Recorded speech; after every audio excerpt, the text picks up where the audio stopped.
बिस्मिल्लाहिर्रहमानिर्रहीम। अस्सलाम वालेकुम नाज़रीन। प्रोग्राम सजाद मीर के साथ मैं हूं आपका मेज़बान जवाद बाकिर। हमारे साथ स्टूडियो में मौजूद हैं पाकिस्तान के नामवर दानिशवर तज्ज़ियाकार कालम नगार सज्जाद मीर साहब। सज्जाद मीर साहब, आपको वेलकम करते हैं।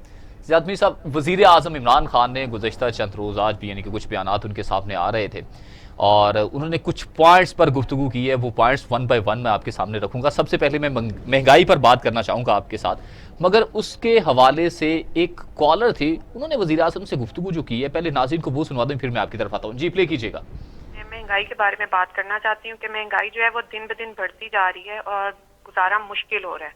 हम बच्चों के स्कूल की फीस दें या घर का खर्चा चलाएं, और अब तो अगर आप देखें तो डॉलर की जो प्राइस है वो भी कम हो गई है और जो रुपए की वैल्यू है वो भी मुस्तहकम हो गई है।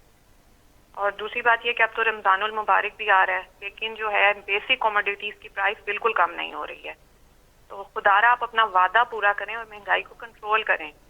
अगर आप ये नहीं हो सकता तो फिर आप जो डे फर्स्ट से कह रहे हैं कि आपको घबराना नहीं है, तो फिर आप हमें घबराने की इजाजत दे दें।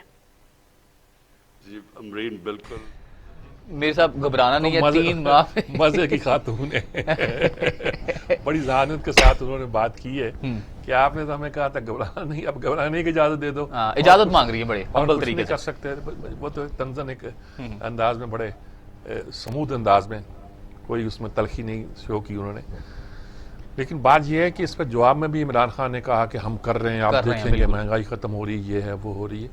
देखिए ये बातें तो आपने कई 2.5 साल से कर रहे हैं और आप ये कह रहे हैं माफिया ने ये कर दिया, आप ये कह रहे हैं करप्शन माफिया ने ये कर दिया, आप बहुत सी बातें कर रहे हैं, लेकिन आपकी इकोनॉमिक पॉलिसियां जो हैं वो कारगर नहीं हो रही। अब देखिए ना, तीसरा वजीर खजाना आपने बदल दिया है और वो भी वजीर खजाना जो लेकर आए हैं, नौजवान वजीर खजाना, जो गालबन खजाना के जो अमूर हैं, सोफिस्टिकेटेड या इनसाइड के, उनसे अभी बाखबर नहीं है, ज़हीन आदमी है, समझदार आदमी है, लेकिन अभी वजीर खजाना बनने के वो गालबन अहल नहीं है।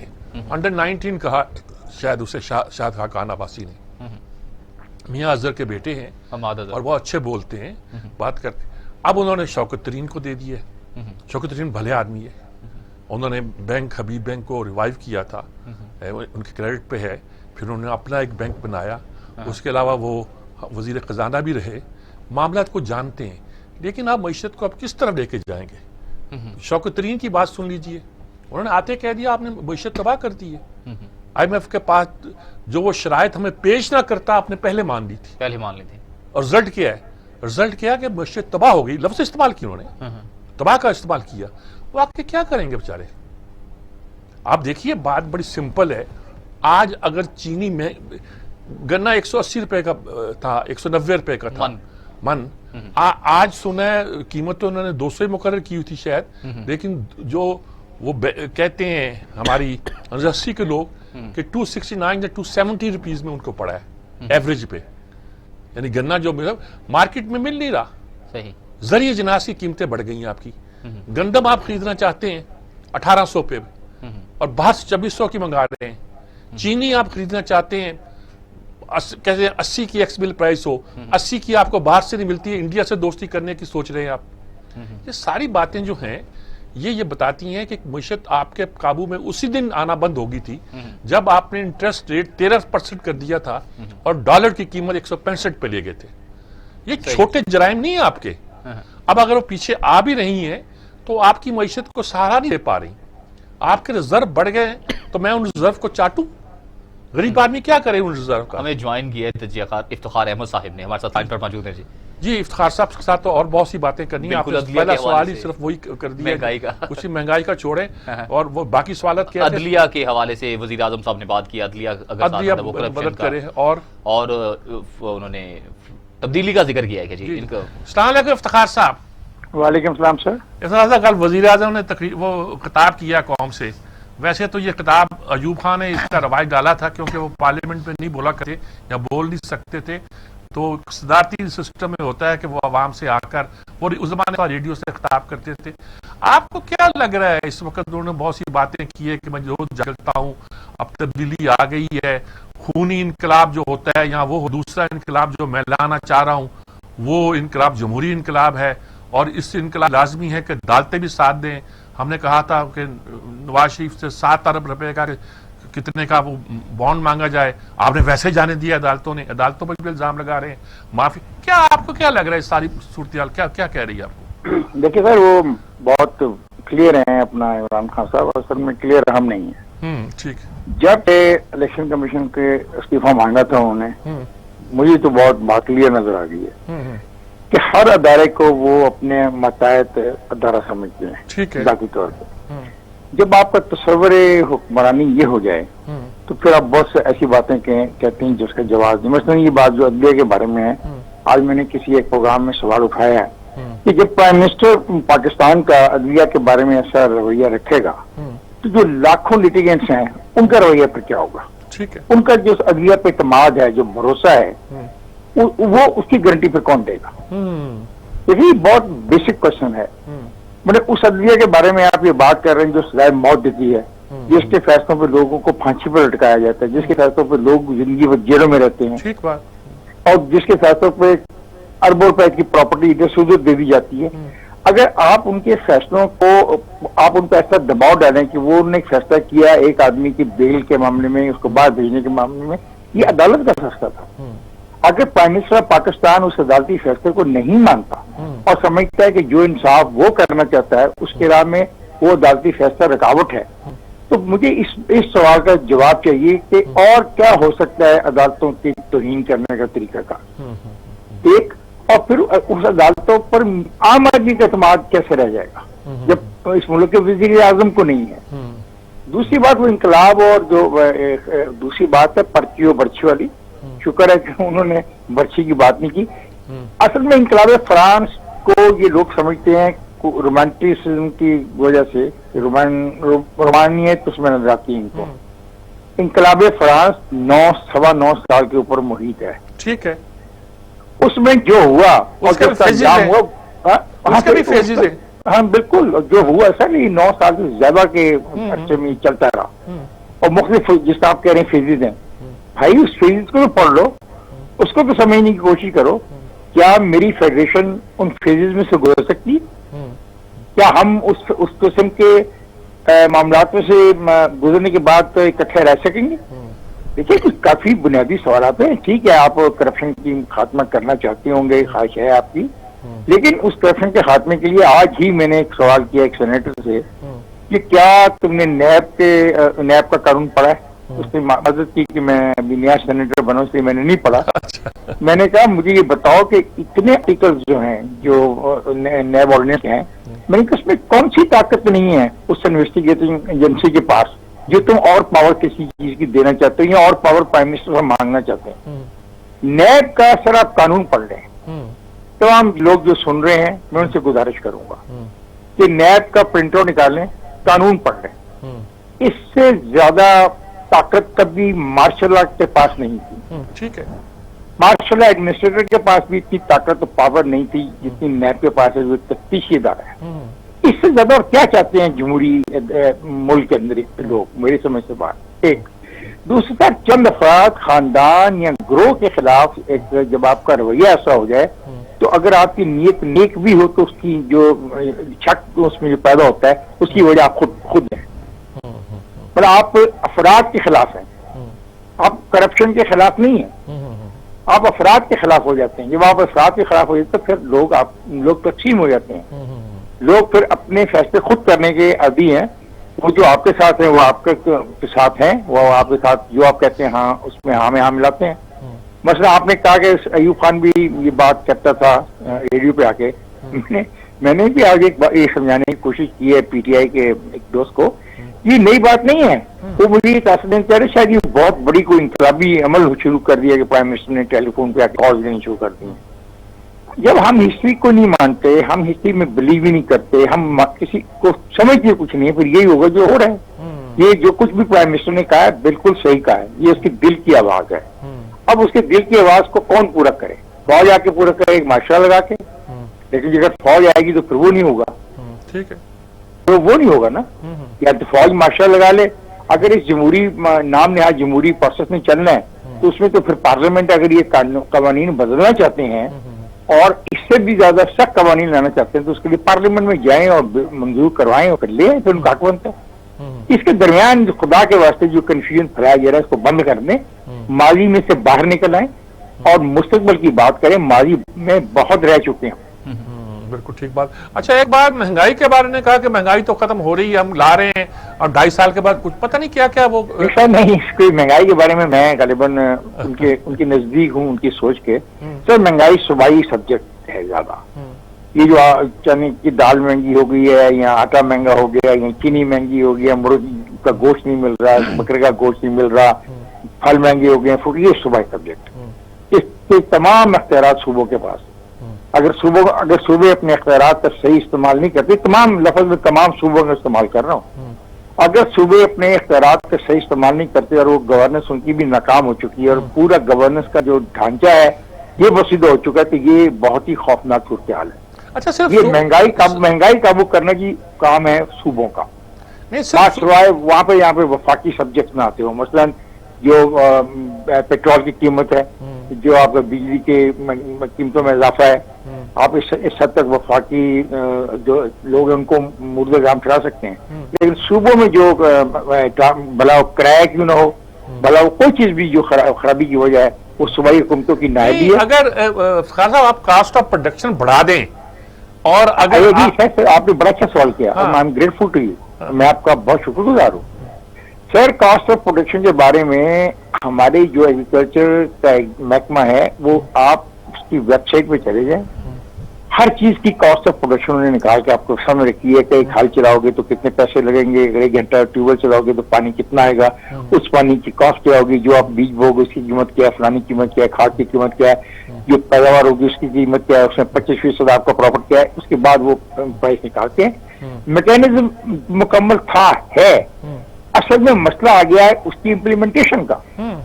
अब देखिए ना, जो सूबा पंजाब में है इसके अंदर कितने 100 मार्केट कमेटीज हैं। उस मार्केट कमेटी की जरा कंपोजिशन तो पढ़ लें, उसके कवानीन तो पढ़ लें, और जो इख्तियारात हैं उनको वो तो पढ़ लें। अब हम बिल्कुल, मैं एग्री करता हूँ इस बात से, हमने यूरोप से सीखा है कि जो वहाँ पे किसान है वो अपने आके मार्केट में माल खुद बेचता है। ठीक है, हमें भी मौका दिया, लेकिन यहाँ पे कुछ और तमाशा होता है। यहाँ पे किसान को मार्केट में आकर माल नहीं बेचने दिया जाता, शहर के लोगों को के लिए जुमा बाजार में दी जाते हैं, शहर के लोगों के लिए, जो शहर के जो व्यापारी हैं, शहर के में जो कारोबार करने वाले, उन्हीं के लिए जुम्मा बाजार बन जाते हैं, इतवार बाजार बन जाते हैं, और रमजान बाजार बन जाते हैं। भाई लेट दी, जो फार्मर को लाने दो ना। मुझे, मैं खुद फार्मर हूँ, मुझे पता है कि मेरे साथ क्या होता है कि मेरी जो सब्जी है जिस भाव मैं बेचता हूँ और जिस भाव में इसी शहर में अपने घर के लिए खरीदता हूँ, उसके दरमियान जमीन आसमान का फर्क है। लेकिन मेरे पास कोई ऑप्शन नहीं है, मैं नहीं जा सकता मंडी के अंदर, मेरे पास मंडी में वो पे बैठने के लिए, खड़ा खरीदने के लिए लाखों करोड़ रुपया नहीं है। इस सिस्टम में जो ये खराबी है इसमें तो कोई बात नहीं करता, और इसमें बात करना गालिबन समझ छोटी बात है, ये चक्कर है। अच्छा, और इसमें हमें एक सेकंड लेट मी कंप्लीट। मैं इसमें गुजारिश करूंगा कि हमें इस सारे सिस्टम को देखना पड़े। एक और बात जो मैं इमरान खान की कल की गुफ्तगू से कन्विंस हूँ, जो दालें हम बाहर से खरीद रहे हैं और जो खुर्दनी तेल को पैदा करने के लिए जो हम चीजें बाहर से खरीदते हैं, हमें इसके एरिया ऑफ कल्टीवेशन बढ़ाना चाहिए और जोनिंग करनी चाहिए। पाकिस्तान के अंदर, दुनिया में जोनिंग हुई है, पाकिस्तान में भी जोनिंग थी और पंजाब में खासतौर पर जोनिंग थी कि जो कपास है इसकी ममानियत थी कुछ इलाकों में काश्त करने की, क्योंकि पता था कि बैलेंस खत्म हो जाएगा और लोग वहां पे गन्ना, अब गन्ना जो है वो 1 साल की फसल है, उसको जितना पानी चाहिए वो आप देख लें कितना है, और फिर गन्ना को बेचने वाला जो काश्तकार है वो जितना जहरीलो खार होता है, इनसे रिकवरी कराने के लिए, ये तो प्रैक्टिकल रियलिटीज है। अब फिर किधर है वो केन कमिश्नर? केन कमिश्नर का एक ओहदा है, उसके पास इख्तियारात है, वो किधर होता है? वो तो शुगर मिल के मालिक की जेब में होता है। तो ये जो रियलिटीज है, ये भी तो हम सब जो लोग कोशिश कर रहे हैं अपनी जगह, अपनी अपनी पोजीशन में को रियलाइज करना चाहिए, और इनको हल करने के लिए तजावीज सामने आनी चाहिए, बाहर से सीखना चाहिए, अपने हमसाया ममालिक से सीखना चाहिए कि वो कैसे मैनेज कर रहे हैं। ठीक बात है, बहुत शुक्रिया फ़खार साहब, आपने बहुत बातों की हमारी तर्जमानी की, बहुत से सवालात और थे, लेकिन ये भी इतने डिटेल के साथ आपने बयान कर दिया, आपका बहुत बहुत शुक्रिया जी। बड़ी क्लियर बात है जी। वो कास्ट ऑफ प्रोडक्शन से आगे भी कुछ पूछना चाहता, लेकिन वक्त चूंकि बहुत कम था रुक गया। वो ये था कि कास्ट ऑफ प्रोडक्शन इस तरह बढ़ी कि हमने अपना इंटरेस्ट रेट बढ़ा दिया, हमने डॉलर की कीमत बढ़ा दी। तो अब उसके नतीजे में जो चीज़ हम बाहर से मंगवा रहे हैं, फर्ज किया हम पेट्रोल मंगवा रहे हैं, फर्ज किया हम रॉ मटेरियल मंगवा रहे हैं अपनी प्रोडक्शन करने के लिए, तो महंगा पड़ेगा ना जी। बिल्कुल। हर चीज जो बाहर से, ये नहीं कि हम वहां से चॉकलेट और केक बना रहे हैं, वो तो हमारा मुफ्ता इस्माइल बना लेगा। तो जो हम बाहर से चीजें मंगवा रहे हैं वो हमें महंगी पड़ती हैं, और उसके नतीजे के तौर पर हमारी एनर्जी महंगी हो गई है, बिजली इसलिए महंगी हो गई है कि हम महंगे फ्यूल पे उसे बना रहे हैं। मैं इस पर नहीं जाता कि जी अगर ये फर्नेस ऑयल के बजाय फलां पे कर दें, फलां पे कर दें। डॉलर की कीमत जब बड़ी, हर चीज महंगी होगी, हर चीज महंगी होगी। उसके बाद आपने इंटरेस्ट रेट लगा दिया, फिर पैसा मैं जेब से निकाल के तो चीज नहीं मंगाता, बैंक के थ्रू मंगाता हूँ। जितने दिन वो बैंक को पैसा नहीं मैं देता, उस पर इंटरेस्ट लगता है। बिल्कुल। हर चीज पे आपने कीमत बढ़ा दी। अब हमारा खुर्दनी तेल बाहर से आ रहा है, अब तो गंदम और चीनी बाहर से आ रही है। चीनी चलो छोड़िए, गुजारा हो जाएगा, गन्नम बाहर से आ रही है, कपास बाहर से आ रही है। कपास बाहर से नहीं आ गई, आप अपना टारगेट पूरा नहीं कर सकते टेक्सटाइल का।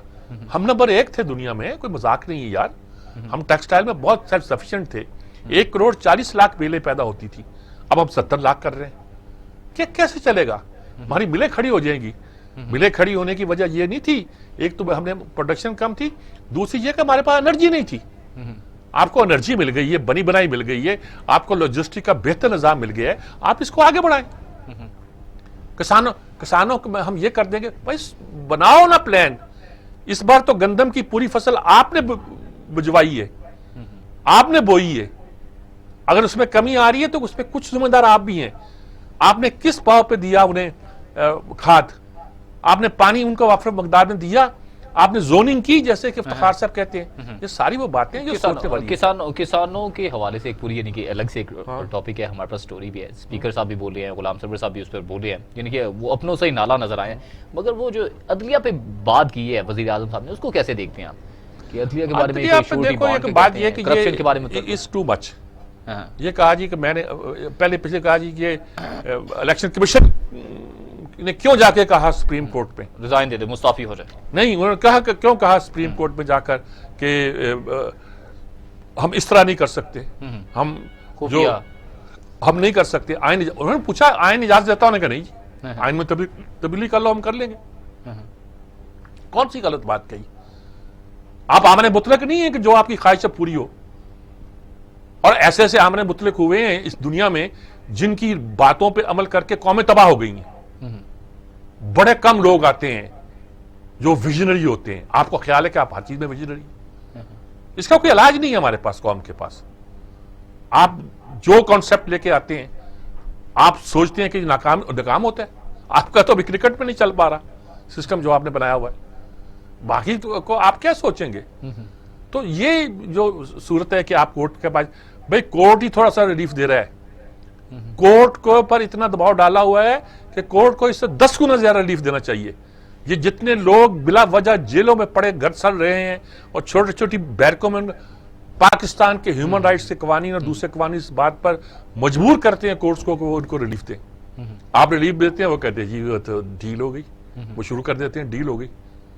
ये खुदा का खौफ करें। अच्छा, प्रोग्राम के स्टार्ट में मैंने एक शॉर्ट सुनवाया था जिसमें एक खातून थी, जिसमें आपने भी वो सुना, हमारे नाज़रीन ने भी सुना।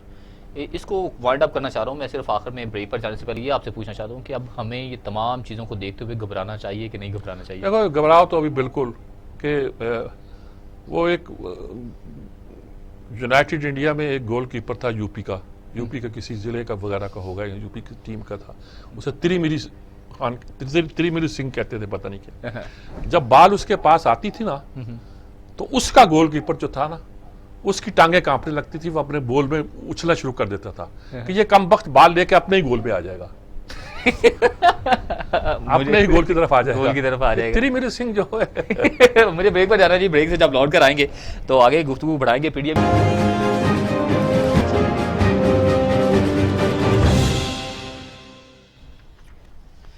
Welcome back.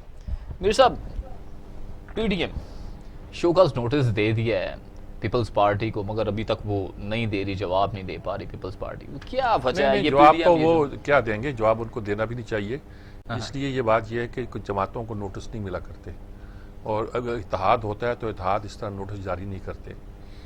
ये तो उन्होंने, यानी ये इस बात कहने का मतलब ये है कि आप अगर पीपल्स पार्टी को ये कहना है कि अगर आप अब भी पीडीएम के साथ जुड़े रहना चाहते हो तो हमें कबूल नहीं है। यानी दूसरा मतलब ये है अच्छा वो कहते हैं कि पीडीएम तो बनाई हमने, हमारे घर में बनी है। ये कहते हैं कोई घर वर बनी नहीं, मीटिंगें हो रही थी। ये मीटिंग उनके घर पे हुई थी जिसमें पीडीएम बनने का इशारा किया था। फिर हमारे घर में मुलाकातें हुई, इनकी नहीं। अगर उन्होंने घर में बैठ के बनाई थी तो ये फिर उनकी बड़ी चालाकी थी कि उन्होंने उनको पीपल्स पार्टी को भी सबको डाल में पकड़ लिया और साथ चलते गए, और जब तक चलाते रहे। अब आ गया कुछ इलेक्शन करीब होता नजर आ रहा है। अब कुछ बहुत सी फार्म और तफहीम का मसला भी पैदा हो गया है। अब जो फिक्रे आए थे जरदारी साहब के कि मैं बूढ़ा हो गया हूँ, मेरा एक ही बेटा है, मैं एस्टेब्लिशमेंट से लड़ाई नहीं ले सकता, अब लगता है कि एस्टेब्लिशमेंट को विन ओवर करने की एक जंग जारी है। मुस्लिम लीग नून किसी हद में, किसी हाल में भी एस्टेब्लिशमेंट के साथ चलना नहीं चाहती। सही, ये नहीं कि वो कोशिश नहीं करते, ये नहीं कि उनकी ख्वाहिश नहीं होगी, मैं नहीं कहता ये नहीं कि उन्होंने कोई राब्ते नहीं, एस्टेब्लिशमेंट ने उनको एक तरह का दीवार से लगा दिया है। अच्छा, ऐसी सूरत बहुत कई बार पैदा होती हैं, और जब ये पैदा हो जाती हैं तो कोई फाइट करता है, कोई फाइट नहीं करता है, वो फाइट कर रहे हैं। अच्छा, आप कहते हो वो फाइट नहीं कर रहे, वो जैसे नवाज शरीफ को बचा रहे हैं। भाई नवाज शरीफ को क्या बचा रहे हैं? अब आप अगर बैठ जाए मरियम घर पे तो आप क्या कर लेंगे उसका? वो केस बना लेंगे, क्या करेंगे, कैसे कर लेंगे, कैसे पकड़ लेंगे नवाज शरीफ को? आपको बिस्सा ये है कि उन्होंने ये बात तय कर ली है। नवाज शरीफ जब हुकूमत में थे तो भी इस बात पे कन्विंस थे, उन्होंने बहुत से लोगों को ये बात कही भी थी कि ये हुकूमत जो एक अनदेखी हुकूमत मुल्क पे कंट्रोल करती है, रूफ करती है। बल्कि एक बात मुझे अच्छी तरह याद है, शुरू में आकर उन्होंने कहा कि उसको पीछे कौन है या कंट्रोल करता है। उन्होंने कहा मुझे ये नहीं पता मेरे पीछे कौन है। फिर एकदम चुप किया, हंसने लगे, कहने लगे देखो भाई ये ऑफ द रिकॉर्ड है फिक्रा। यानी कि ये कि ये बात आप कह भी नहीं सकते थे। होता ये था कि हम कहते थे, जब टॉक शो होते थे उसमें किसी ने कह दिया कि ये इसके पीछे कौन है, बताइए बताइए, ये एंकर हमारे करते थे। क्यों? कि हिम्मत है तुम्हारी कि तुम फौज का नाम ले दो, हिम्मत है तुम्हारी कि तुम एस्टेब्लिशमेंट का नाम ले दो। हमने सिनेरियो ये बना दिया हुआ है इस वक्त मुस्लिम लीग नून का। चलिए आप उनके बारे में कह दें, हमारे क्या फजल रहमान के बारे में, कि उनके चूंकि असेंबली में सीट कोई नहीं है इसलिए वो तिलमलाए बैठे हैं। पिछले दिनों वो नरम भी हुए, और मेरा ख्याल में उन्होंने ये कहकर कि जी बगैर इस्तीफों के तो इसका कोई फायदा नहीं है, लॉन्ग मार्च का कोई फायदा। वो लॉन्ग मार्च का उन्होंने इसलिए कहा कि सारे पैसे तो हमारे खर्च होने हैं, या मुस्लिम लीग नून को खर्च करने पड़ रहे हैं, क्योंकि सारा मजमा तो पंजाब से जाना है। और इन्होंने सिंध से पता नहीं कोई गाड़ियां भेज देनी है, डंडे लेके लड़ाते हुए पहुंच जाएंगे, इनका इतना खर्च नहीं होना। हालांकि कहते हैं हमारी तैयारियां थी, सब होटल के कमरे बुक करा रही थे। भाई होटल के कमरे नहीं होते इसमें, रैलियों में इसमें सड़कों पर सोया जाता है। तो ये सारी जो बातें हैं ये उस मरहले पे पहुंच गई थी जब उन्होंने सोचा, लगता मुझे ये है कि ये इनके साथ मिलकर लॉन्ग मार्च करने का कोई फायदा नहीं। ये उन्होंने कहा जी पहले इस्तीफा फैसला करो। रास्ते वाकई जुदा हो गए हैं पाकिस्तान पीपल्स पार्टी के और इनके, ये मैं नहीं कह सकता, लेकिन ये रास्ते इस वक्त इकट्ठे नहीं चल रहे, शायद पैरेलल चल रहे हो, शायद कुछ हो। लेकिन ये है कि इसके बाद पीपल्स पार्टी चाहती है कि उसका इमेज ये ना बने कि उसने अपोजिशन को छोड़ दिया है।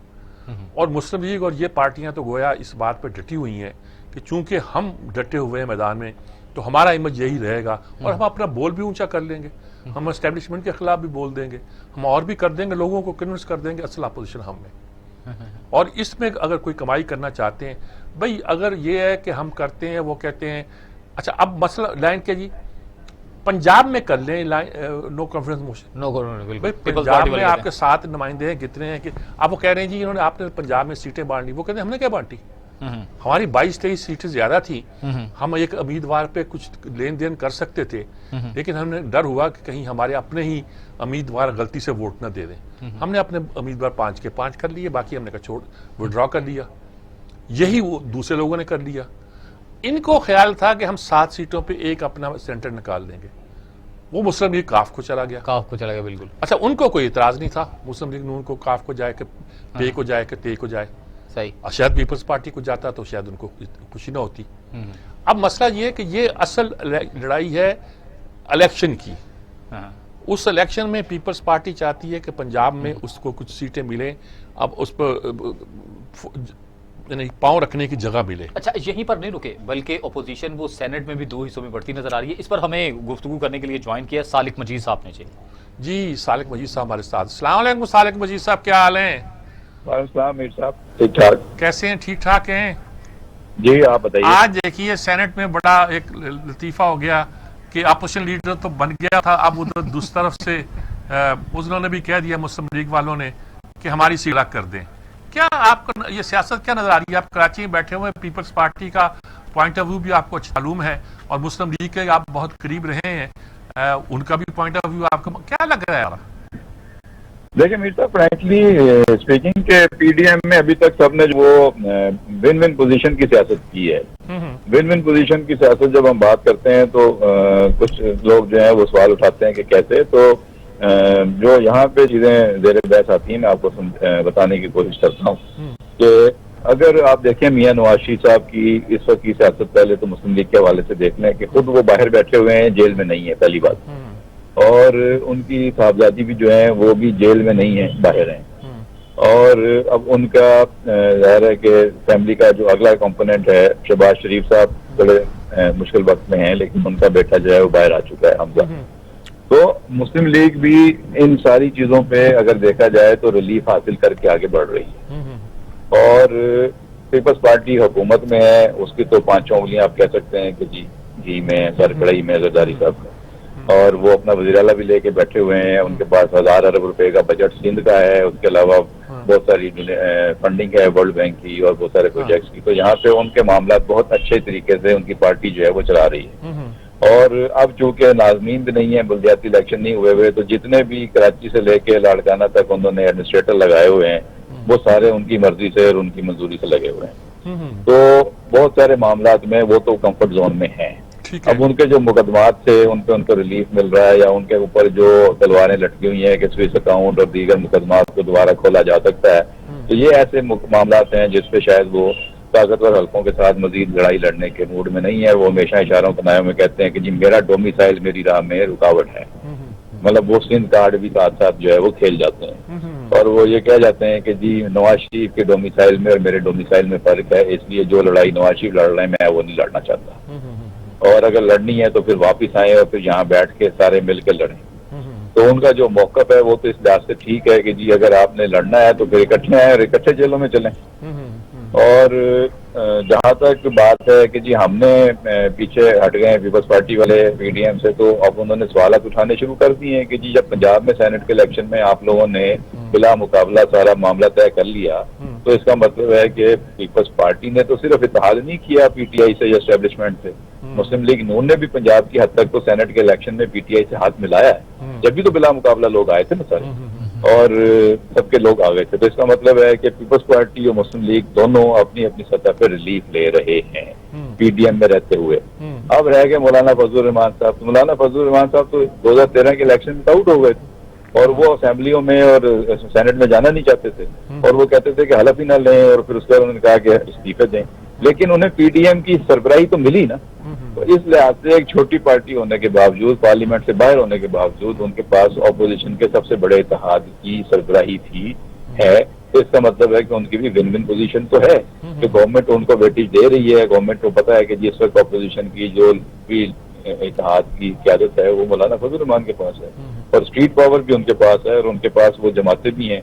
उन्होंने भी नैब का उन्होंने प्रेशर डाला, लेकिन उन्होंने कहा कि फिर नैब में मैं अकेला नहीं आऊंगा, फिर मेरे साथ बहुत सारे मेरे सारे जो है साथी वो भी आएंगे। और मदरसों का तो पता है आपको कि सबसे ज्यादा कुव्वत किसके पास है, कराची से लेकर पेशावर तक।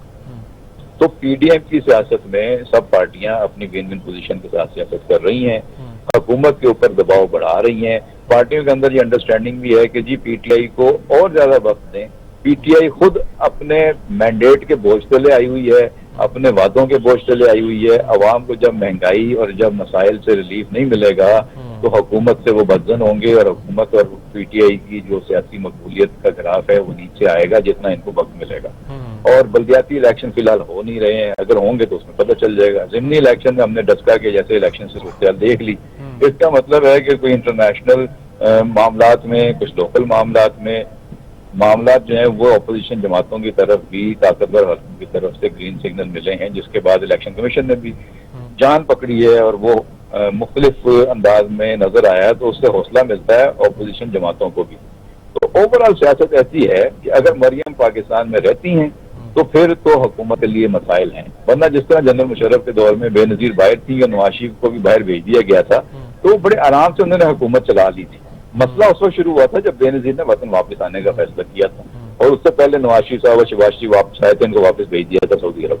तो इस वक्त भी वही सूरत हाल है कि अगर मरियम पाकिस्तान में रहती हैं तो हुकूमत के लिए अपोजिशन का मसला रहेगा, अगर वो चली जाती है तो फिर तो अपोजिशन शहबाज शरीफ के पास होगी या हमजा के पास होगी, बिलावल के पास होगी, तो वो हुकूमत के लिए कोई इतना बड़ा थ्रेट नहीं होगा, वो फ्रेंडली अपोजिशन होगी। ठीक बात है। बहुत बहुत शुक्रिया आपका सालक मजीद साहब, आपने बहुत तफसील के साथ और बड़े आर्टिकुलेट अंदाज में सारी बात कर दी। बहुत शुक्रिया आपका जी, बहुत क्लियर उन्होंने बात की है।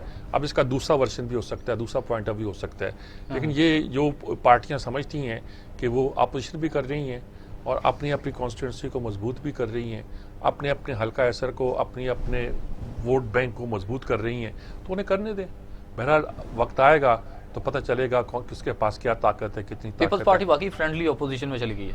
वो इसलिए कह रहे हैं कि जब उन्होंने बाप के वालों के वो 5 वोट ले लिए और किसी से पूछे बगैर ले लिए, तो वो रात को हुकूमत के खाते में वोट दे रहे हैं। यूसुफ गिलानी के खिलाफ चेयरमैन सैंड मुंतखब कर रहे हैं, दिन में इधर दे रहे हैं, दिन में इधर दे। तो इस पे वो सारी चीज ऊपर बड़ी तावील पेश करते हैं जी, 26 हमारे थे, 26 उनके थे, और वो कुछ तावील नहीं बनती बिल्कुल। सही है। हमें ब्रेक पर जाना जी, ब्रेक से जब लौट कर आएंगे तो गुफ्तगू को मजीद आगे बढ़ाएंगे एक मुख्तसर सा वक्फा से।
Welcome back.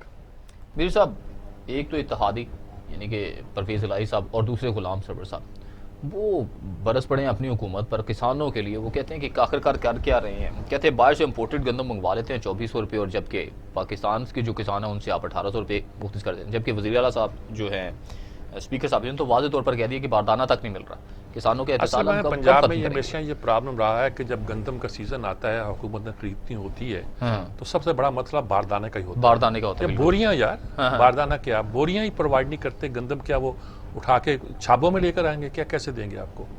अच्छा, उसका तरीका पूरा तय होता है, लेकिन वो अपने अपने लोगों को दे देते हैं। अब मुझे ये भी नहीं पता कि इस साल अगर गंदम की कीमत 1800 मुकर्रर है और सचमुच अगर हम मार्केट में 2500 की खरीद रहे हैं या 3000 की खरीद रहे हैं, तो किसान प्रेफर करेगा इनको गंदम देना? जहाँ प्राइवेट आर्टी उनसे गंदम लेके अपना हड़प कर जाएंगे, क्या होगा? गुलाम सरवर का तो मुझे पता नहीं बेचारे का, वो हवाबाजी के बाद वो ऐसे दिल से उतरे हैं। एक हमारी पीआई को तबाह कर दिया उन्होंने। वो सारे पायलट आपने लाइसेंस वगैरह डिग्रियां तो सारा कुछ तरीका नहीं होता ये। अगर ऐसी चीज कोई पकड़ी जाए तो महकमाना कार्रवाई करने के बाद कहा जाता है कि हमने महकमे के अंदर कार्रवाई की है और हमारे जो मशकूक पायलट थे या जो थे वो हमने फारग कर दिए। ये आपने पब्लिकली करके एक तरह का एक लड़ाई शुरू की थी आपने पायलट एसोसिएशन के खिलाफ, और वो आपने जीतनी होगी, लेकिन मुल्क हार गया। आपकी ये लाइन बैठ गई। अब वो जरी समत क्यों आए हैं मुझे पूरी तरह पता नहीं है।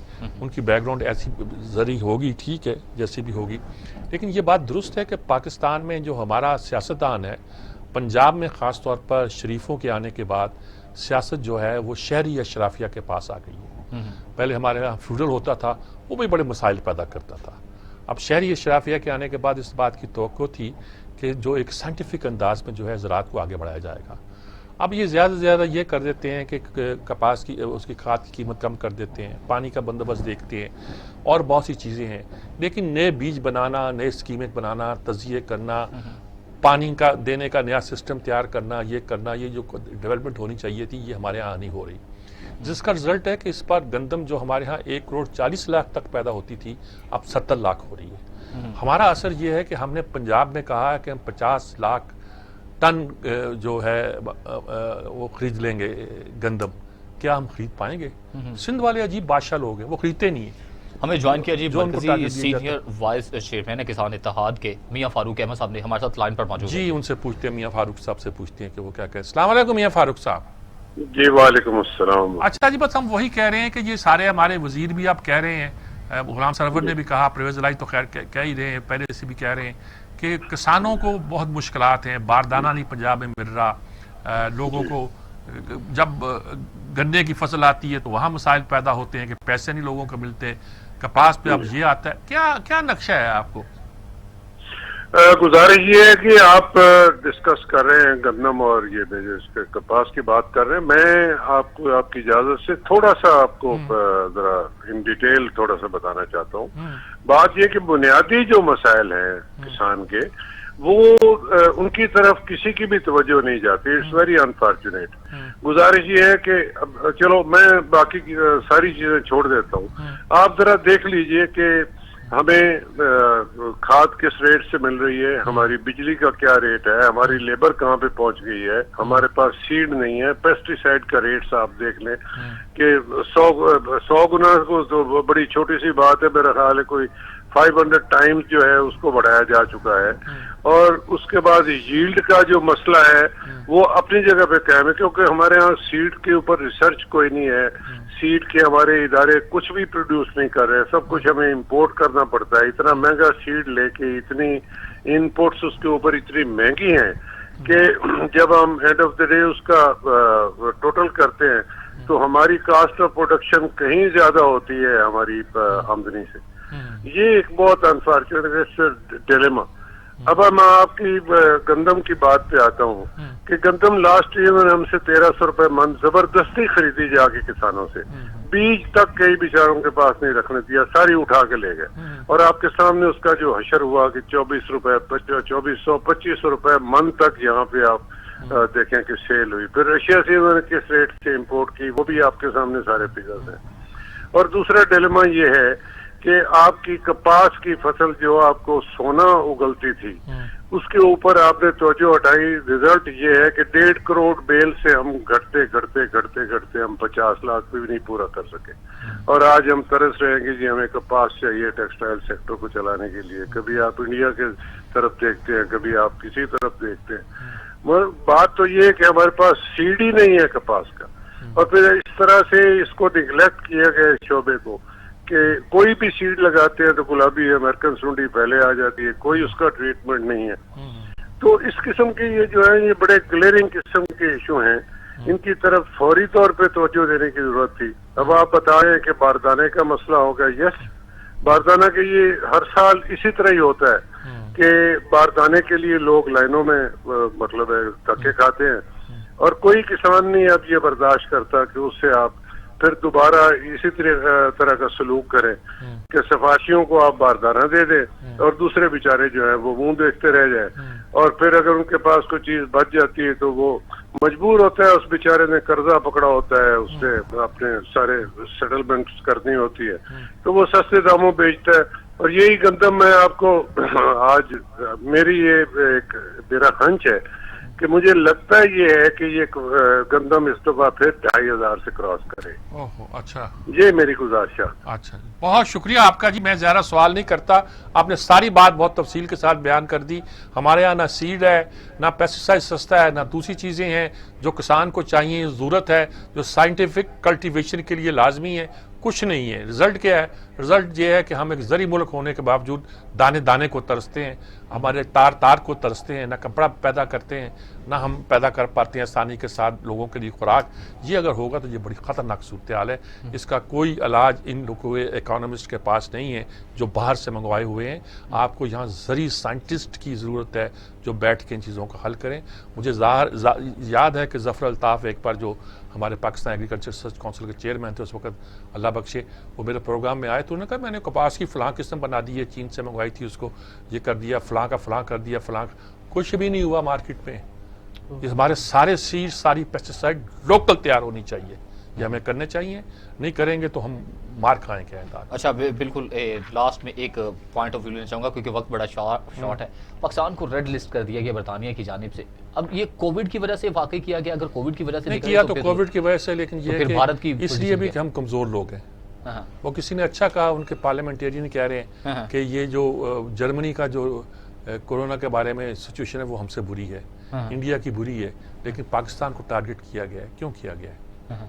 और हमने जो अब चेंज किया है अपने लोगों के, हमने बी लिस्ट सी लिस्ट जो की है, हमने बरतानिया को और सख्ती कोई नहीं की, जो पहले थी वही की हैं। तो मेरे ख्याल में हमें इसमें फेयर तरीके के साथ, ये फॉरेन पॉलिसी की नाकामी भी है सही, और ये है कि जुर्म ज़ईफ़ी की सज़ा, मर्गे मफाजात, ये जो सारा खाने पीने पर हम तरस रहे हैं, इसके नतीजे के तौर पर ये हो रहा है। क्लोजिंग रिमार्क्स ये है जी कि मुल्क बहुत मुश्किल हालात में है और वो तकरीरों से नहीं संभलने वाला। कुछ कीजिए प्लीज़, कुछ कीजिए जनाब वज़ीर आज़म, कुछ कीजिए।